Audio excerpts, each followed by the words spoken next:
Vamos inclinar nossa fronte e vamos invocar a presença do Espírito Santo na nossa vida. Ó Espírito Santo de Deus, nós te invocamos agora, para que tu entres em nosso coração, em nosso corpo e nossa alma, e tu permaneças conosco, nos ajudando, nos auxiliando, nos instruindo, nos mostrando o caminho por onde devemos seguir. Ó Espírito Santo de Deus, a tua presença em nossa vida é luz, é sabedoria, é entendimento, é inteligência, para que nós possamos conhecer a vontade do Pai e o caminho por onde devemos trilhar. A sua palavra diz que o Senhor é lâmpada para os nossos pés e luz para os nossos caminhos. Diz ainda ao Espírito Santo de Deus que o Senhor nos instruiria e nos ensinaria o caminho por onde devemos passar. E o mais bonito é que o Senhor disse que nos guiaria com seus próprios olhos. Vem, Espírito Santo de Deus, nos guiar, nos dirigir, nos mostrar por onde devemos passar para realizarmos aqui na terra a vontade do Pai. Os que creem, digo amém. Amém. Assim seja, glória a Deus. Vamos agora invocar a presença do Senhor Jesus. Digam todos comigo: Senhor Jesus, tu disseste que quando 2 ou mais pessoas estivessem reunidas no seu nome, tu estarias no meio deles. Nós declaramos que estamos reunidos aqui agora no teu nome e te pedimos a tua presença. Vem cumprir a tua palavra. Nós te pedimos no teu santo nome. Sintamos agora a presença do Senhor Jesus aqui do nosso lado. A presença do Senhor Jesus conosco. Sintamos a presença dele aqui, junto de nós, para nos atender, para nos ensinar, para nos mostrar o caminho, para nos acolher, para nos abençoar. Ó Senhor Jesus, nós te agradecemos a tua presença aqui. Te agradecemos, Senhor Jesus, a tua bondade de estar conosco.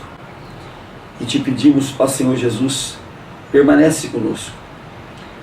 Guia-nos segundo a tua vontade.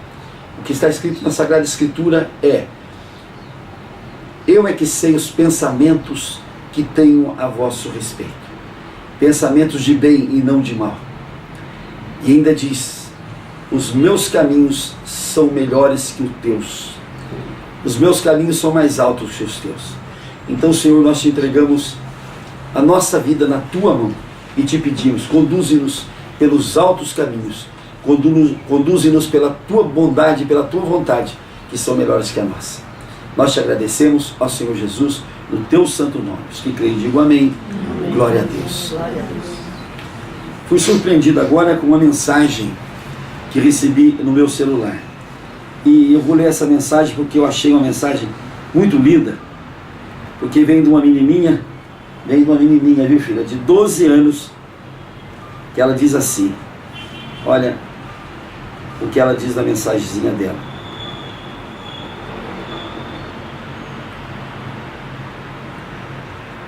Ela ligou para mim há 13 minutos, portanto, logo depois da meia-noite, no dia de hoje.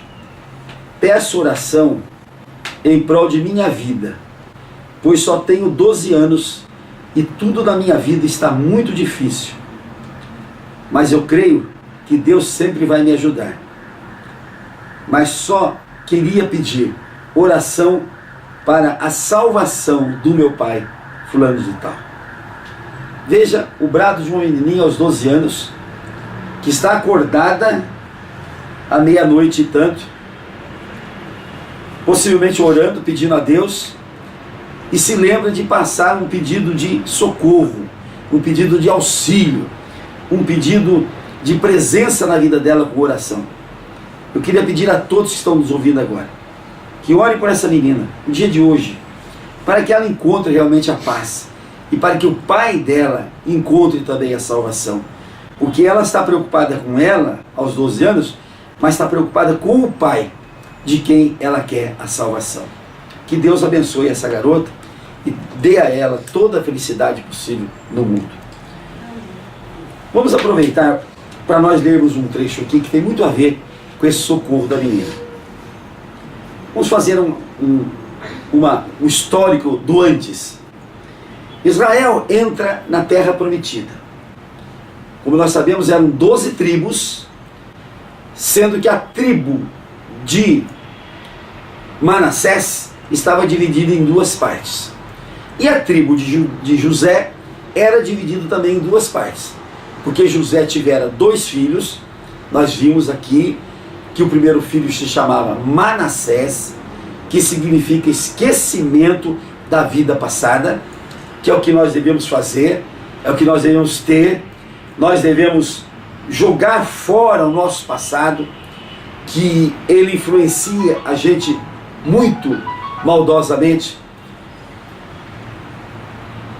Nós devemos esquecer o nosso passado, fazer o Manassés do nosso passado, porque as pessoas que vivem do passado, eu não fui nada, eu não consegui nada, eu não tive nada, eu não sou nada, a tendência dela é construir um futuro muito ruim. E vamos fazer como José, o segundo filho dele, ele botou Efraim, que significa progresso, prosperidade. O que nós devemos fazer hoje na nossa vida é isso: esquecer o nosso passado ruim e colocar na nossa frente a prosperidade boa de Deus e de Jesus.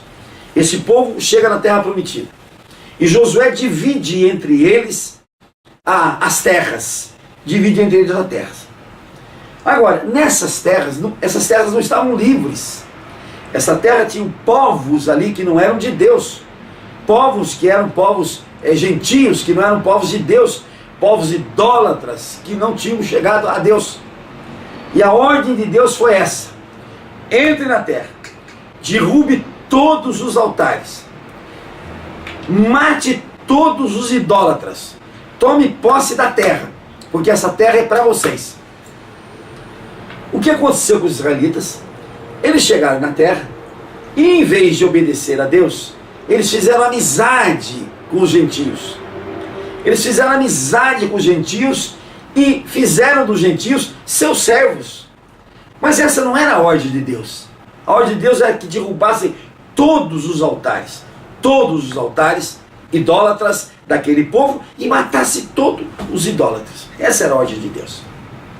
Eles não obedeceram, fizeram paz, fizeram amizade, fizeram conluio, fizeram concerto com os povos que não eram de Deus. Nós temos um exemplo aqui na Bíblia, quando os israelitas chegaram diante do povo amonita. O povo amonita, no desespero, porque Israel vinha com avalanche de gente, 600 mil homens armados, 600 mil homens armados e cerca de 3 milhões de pessoas. Então aquilo apavorava qualquer povo que via aquela massa de gente chegando, não só do medo da guerra, mas com o medo dos alimentos também, porque 3 milhões de pessoas comem barbaridade e o povo tinha medo até disso. E então aquele rei convidou Balaão para amaldiçoar aquele povo. E Balaão subiu por 3 vezes ao monte para fazer com que aquele povo fosse amaldiçoado. E toda vez que Balaão abria a boca para amaldiçoar o povo, Deus segurava a boca de Balaão e fazia com que Balaão abençoasse o povo de Israel. Mas Balaão já tinha recebido do rei amonita para fazer a maldição. E o rei amonita cobrou dele: mas eu lhe paguei, e como é que você abençoou o povo? Aí Balaão bolou um plano, falou: olha, eu vou ensinar uma coisa para você, que você vai conseguir derrubar esse povo. Pega as suas mulheres, pega as suas bebidas, pega os seus ídolos e faz festa diante desse povo, porque esse povo não vai resistir às suas festas, não vai resistir às suas mulheres, não vai resistir aos seus ídolos e não vai resistir a toda essa pagelança que você vai incutir nesse povo. E não deu outra. Não deu outra. O povo de Deus se deixou embalar pelas mulheres amonitas, se deixou embalar pelos deuses amonitas, se deixou embalar pelos costumes amonitas, a tal ponto que Deus disse basta. E Deus destruiu num só dia 24 mil homens do povo de Deus. 24 mil que pecaram. Então a proximidade do povo com quem não é de Deus, a proximidade de quem está longe de Deus com o povo de Deus é muito maléfica para o povo de Deus. E Deus manda a gente se separar.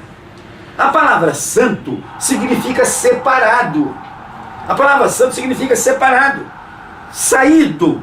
Isso é a palavra santo. Então Deus quer que a gente se afaste daqueles que podem nos perverter, daqueles que podem fazer a gente cair em erro, em pecado e a gente apodrecer. Mas desse jeito nós temos de ir fora do mundo. Mas vejam bem o que nós temos de fazer. Quantas pessoas, por exemplo, não se unem a mulheres que não são de Deus, a mulheres que são de pecado, de erro, a mulheres que são gentias, a mulheres que não creem em Deus, e elas pervertem o homem, levam o homem para um caminho errado. Qual é o resultado? É um só. Ou a pessoa converte esta mulher, ou a pessoa abandona esta mulher. Não há outra coisa a fazer. O abandono de mulher é coisa que está na Bíblia? Está escrito aqui. Quando Esdras e Neemias vieram para Jerusalém, eles encontraram o povo miscigenado, ou seja, o povo de Deus misturado com as mulheres gentias, com as mulheres pagãs, com as mulheres idólatras. E embora tivessem família, Neemias e Esdras colocou os judeus em xeque. Ou vocês põem as mulheres fora, ou vocês volvam-se para Deus, ou vocês são amaldiçoados. E eles combinaram, e todas as mulheres que não eram judias, que não eram de Deus, foram embora. Aquelas que quiseram ser de Deus, ser judias, passaram a viver com esses homens. Então, a nossa posição é essa. Eu estou dizendo de homens com mulheres, mas vamos dizer também de mulheres com homens. Tem mulheres que têm como é que eu vou dizer, uma especialidade de escolher tranqueira na vida. Nós chamamos esse povo de curva de rio. Por que curva de rio? Vocês podem perceber que o rio é caudaloso. Então ele vem trazendo troncos, vem trazendo um monte de coisa naquele caudal de água.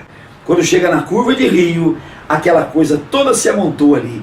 E tem gente, homem e mulher, que são verdadeiras curvas de rio, que pegam toda a imundície, sujeira, porcaria, porqueira que passa nas suas águas e agasalham isso na expectativa não sei do que. Eu me lembro de uma pessoa que trabalhou comigo lá no interior. Então ela começou a namorar um bandido. Eu me senti na obrigação, no dever de falar para ela: escuta, minha filha, mas o que você está pensando da sua vida? Você é uma menina bem formada, uma menina de boa família, e você entra para arrumar um bandido para a tua vida? Ela disse: não, mas eu vou converter esse bandido, eu vou consertar esse bandido. Eu digo: mas será que você não achava melhor você ou primeiro consertá-lo para depois se casar, ou então achar um já consertado, para você não ter trabalho? Ela ouviu, graças a Deus ouviu o que eu disse para ela e abandonou o tal do bandido. Mas, gente, Deus pune as pessoas que não querem se separar do mundo pagão, do mundo imundo, do mundo que Deus não quer que a gente tenha. E aqui nós temos uma expressão que está escrita aqui no livro de Juízes, no capítulo 2. Deus repreende os israelitas. Subiu o anjo do Senhor a Gigal, a Boquim, e disse: do Egito vos fiz subir, e vos trouxe a terra que sob juramento havia prometido a vossos pais.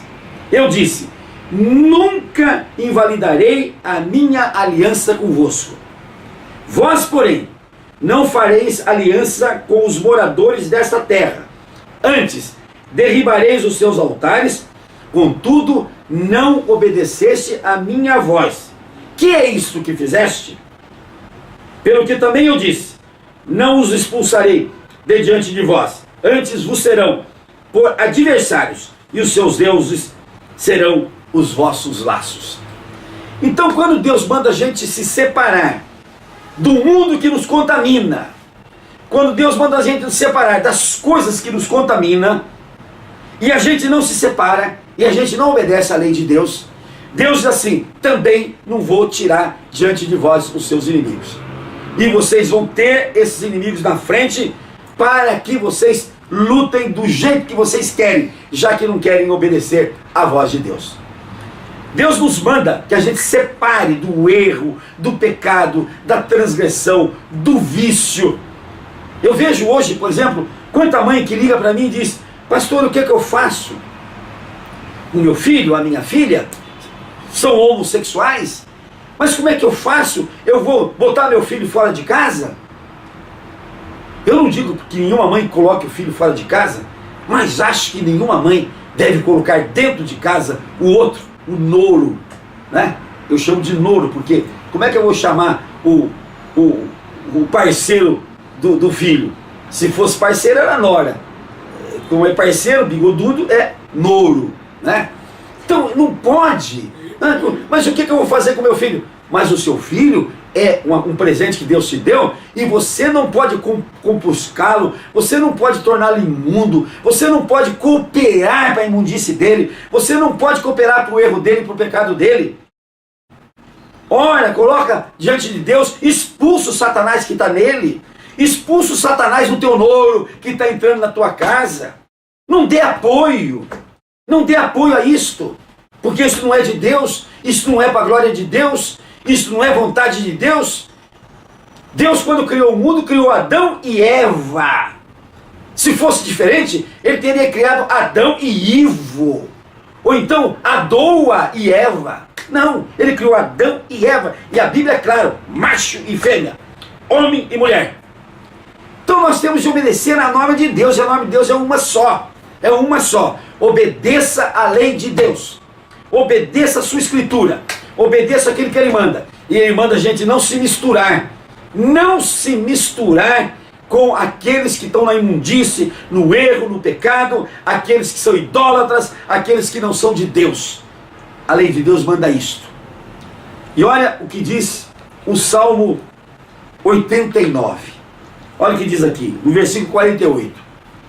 Que homem há que viva e não veja a morte? Não existe nenhum homem que não vai ver a morte. Todos nós vamos ver a morte. Mas olha o que ele diz aqui. Ou que livre a sua alma das garras do mal invisível. Todos nós somos colocados nesse mundo e existe um fenômeno que ataca todos nós. Esse fenômeno chama-se as potestades do mal. A potestade do mal, ela não se satisfaz com a nossa vitória. Ela não quer o nosso bem. Ela não quer a nossa vitória. Ela quer que nós nos arrebentemos todos. A potestade do mal, vamos traduzir o nome correto, Satanás, o demônio, o cão, ele quer que a gente seja destruído. Ele não quer a nossa vitória, ele não quer a nossa glória, ele não quer a nossa salvação. E essas entidades invisíveis do mal, nós não conseguimos vencer com a nossa própria cabeça, com a nossa própria inteligência. Nós não conseguimos vencer com a nossa própria luta, porque está escrito aqui, qual é o homem que consegue vencer as garras do mal invisível? Só há uma maneira, só há um jeito, só há uma forma de nós vencermos o mal invisível. É nós apegarmos ao Filho de Deus, que se chama Jesus Cristo, e que veio a esta terra para nos libertar, para nos tirar das garras de Satanás. É só Ele e mais ninguém que pode nos arrancar das garras de Satanás e nos colocar no mundo da sua luz. É só Ele. O mundo invisível que está à nossa volta e que a todo momento nos atazana, que a todo momento nos agride, que a todo momento nos quer ver derrotados, este mal invisível, nós só conseguimos vencê-lo através de Jesus Cristo e de mais ninguém.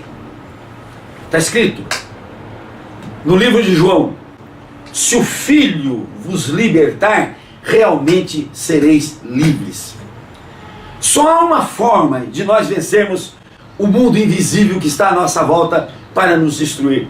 É nos agarrarmos ao Senhor Jesus e usarmos o poder que Ele nos deu para vencermos os inimigos do mal. Isto é que o povo de Deus ainda não aprendeu e precisa aprender. Isto é que o povo de Deus ainda não sabe e precisa saber. Nós a todo instante somos agredidos pelas forças do mal.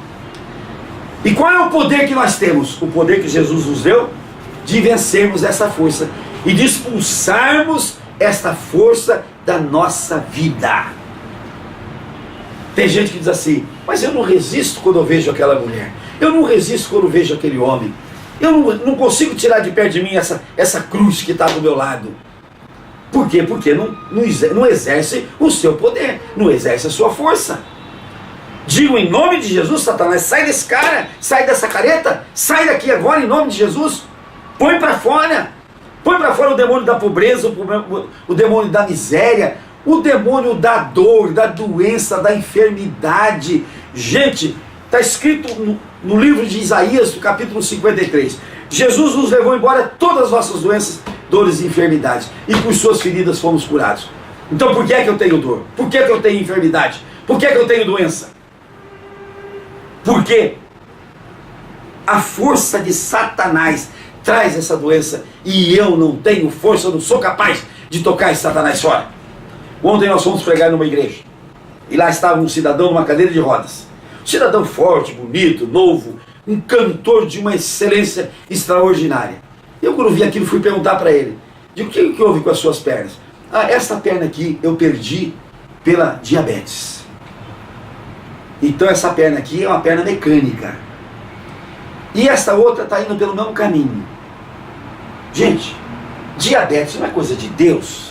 Deus não coloca diabetes em ninguém. A diabetes é coisa do cão, é coisa de Satanás, é coisa do demônio, é coisa do diabo. E a única maneira que nós temos de não perder as nossas pernas é a gente expulsar Satanás da nossa vida. Por isso eu critico a tal da Santa Paulina, a Madre Paulina, lá de Santa Catarina. Estão construindo agora um igrejão para ela. Vai ser um caça-níquel que nem o cachoeiro aí que é de caça-níquel consegue caçar tanto níquel quando vão caçar lá. A Madre Paulina perdeu as duas pernas, perdeu o braço, perdeu as vistas. Por quê? Por causa da diabetes. Essa Madre Paulina não conheceu o poder de Jesus que ela teria se ela quisesse. Que se tivesse ensinado para ela, o poder de Jesus, ela teria afastado do seu corpo a força do Satanás, a força do diabo que fez elas perder as pernas e perder a vista e perder um dos braços. Coitadinha da Madre Paulina. Ensinaram para ela que tem mais de 20 Marias que pode acudi-la. E ela deve ter pedido para todas elas: Fátima, Lourdes, das Graças, do Desterro, da Carupita, da não sei da onde. E a coitadinha não foi atendida de forma nenhuma. E morreu sem as duas pernas, sem o braço e sem as vistas.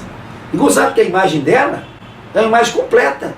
Eu acho que devia fazer uma imagem maquitola, sem as pernas, sem o braço, sem as vistas. Não, mas faz a imagem perfeita. E ela morreu imperfeita, porque foi vítima da diabetes, que é a doença do cão, que é a doença de Satanás. O que nós temos que fazer na nossa vida? É crermos que nós temos o poder, Ontem nós terminamos um culto, e no terminarmos um culto, uma menininha assim, linda como essa aqui, chegou perto da mãe. Mãe, a senhora segura minha bolsa para mim, porque não sei o que, não sei o que. A menina foi embora, a mãe falou assim: é uma judiação. Essa menina não pode haver um ventinho, que nós já temos de correr para o hospital com ela, e haja remédio, e isto, inalação, e não sei o que, não sei o que, não sei o que.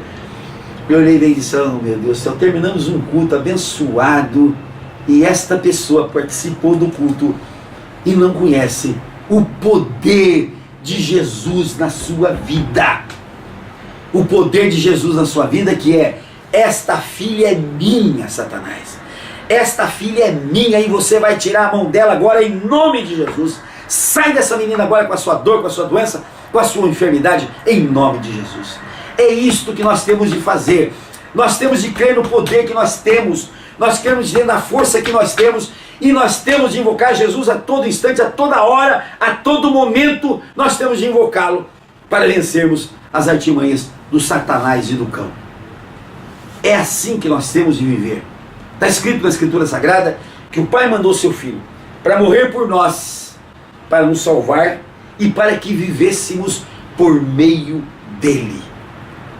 Não tenham receio, não tenham medo de invocar Jesus, de buscar Jesus em todos os momentos da sua vida. E com a coragem, com a força que Jesus lhes dá. Põe para correr Satanás na tua vida. Põe Satanás embora. Não aceita a presença de Satanás na sua vida. E em nome de Jesus, você põe Satanás para fora. Em nome de Jesus, sai Satanás da minha vida, em nome de Jesus. Amém? Entenderam? Alguma pergunta? Vamos então fazer o nosso pedido de hoje. Eu queria que hoje nós fizéssemos um pedido todo especial por essa garotinha que fez essa mensagem para nós. Não vamos pedir nada para nós hoje não, sabe por quê? No livro de Jó diz assim: e Deus restituiu para Jó todas as suas riquezas quando ele orava pelos seus amigos. Amém. Porque Jó perdeu tudo. Jó perdeu tudo. E aí Deus devolveu para Jó em dobro todas as suas riquezas, toda a sua família, os seus filhos, tudo Deus devolveu para Jó enquanto ele orava pelos seus amigos. Vamos orar para essa garotinha de 12 anos que aos 13 minutos de hoje mandou essa mensagem desesperada de quem quer ter uma vida melhor, de quem quer ter um pai convertido. Vamos orar por ela. Senhor, nosso Deus e nosso Pai, nós te pedimos agora, Senhor, pela vida dessa garota que passou essa mensagem para este celular. Senhor, olha essa menina com todo o amor. Devota para ela, Senhor, toda a sua benignidade e faz com que ela seja vitoriosa, Senhor. Mostra-lhe, Senhor, com inteligência o teu caminho. Mostra-lhe, Senhor, a tua sabedoria. Mostra-lhe, Senhor, o teu entendimento, para que ela possa realmente conseguir a vitória em Cristo Jesus. Faz com que, Senhor Jesus, o coração dessa menina toque o coração de seu pai, e esse pai se converta, e esse pai se mova em direção a Cristo, para a felicidade dessa família, para que essa família realmente seja abençoada em Cristo Jesus. É o que nós te pedimos agora, no teu santo nome. Os que creem, digam amém. Amém. Assim seja. Pai nosso que estais no céu, santificado seja o teu nome. Venha a nós o teu reino, seja feita a tua vontade, assim na terra como nos céus. O pão nosso de cada dia nos dai hoje, e perdoa as nossas dívidas, assim como nós perdoamos aos nossos devedores. E não nos deixes cair em tentação, e nos livra, Senhor, de todo mal, porque teu, Senhor, só teu é o poder, o reino, a honra e a glória para todos sempre. Amém. Vamos aplaudir o Senhor Jesus? E vamos nos ungir.